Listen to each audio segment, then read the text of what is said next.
Terça, 7 de março. Verso para memorizar. Então ouvi uma voz do céu dizendo: escreva: bem-aventurados os mortos que desde agora morrem no Senhor. Sim, diz o Espírito, para que descansem das suas fadigas, pois as suas obras os acompanham. Apocalipse 14, 13. Comece com as necessidades pessoais. Nos tempos do Antigo Testamento, muitos dos filhos de Israel eram agricultores e pastores. Assim, as bênçãos prometidas por Deus eram transmitidas na linguagem agrícola. Por exemplo, em Provérbios 3, 9 e 10, Deus diz que, se formos fiéis, nossos celeiros ficarão cheios. Muitos cristãos não têm um celeiro hoje. Então, Deus abençoará nosso trabalho ou negócio se estivermos dispostos a segui-lo e a obedecer-lhe. Ouça Provérbios 27, 23 a 27.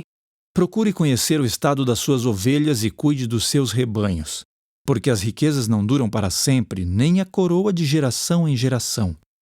Quando o feno for removido, aparecerem os renovos e se recolher o capim dos montes, então os cordeiros lhe darão a lã para a roupa, os bodes serão vendidos para pagar o campo, e as cabras produzirão leite em abundância para alimentar você, alimentar a sua casa e sustentar as suas servas.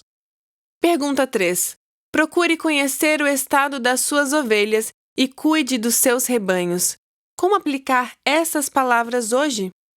Por mais que a Bíblia alerte contra a opressão aos pobres ou a respeito da ganância, as Escrituras não condenam a riqueza nem os esforços para adquiri-la, desde que isso não seja feito de forma desonesta ou por meio da opressão aos outros.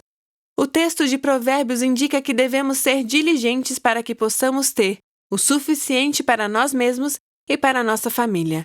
As cabras produzirão leite em abundância para alimentar você, alimentar a sua casa e sustentar as suas servas. Podemos parafrasear esse verso. Revise seus registros financeiros e determine o estado de seus assuntos financeiros. Ou, faça um balanço patrimonial e entenda a sua relação dívida-capital.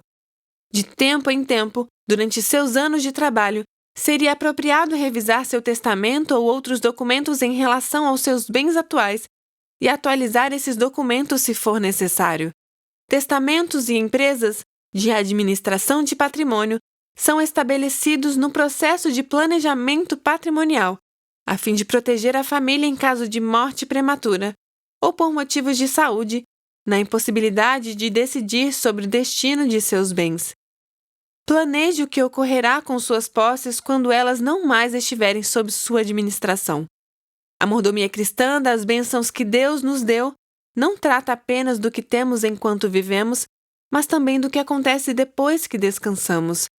A menos que o Senhor retorne em nosso tempo, um dia morreremos, e os nossos bens, poucos ou muitos, ficarão aqui. Portanto, cabe a nós tomar providências para que esses recursos sejam uma bênção para outros e um auxílio para a obra de Deus. As riquezas não duram para sempre. É importante pensar nesse conceito.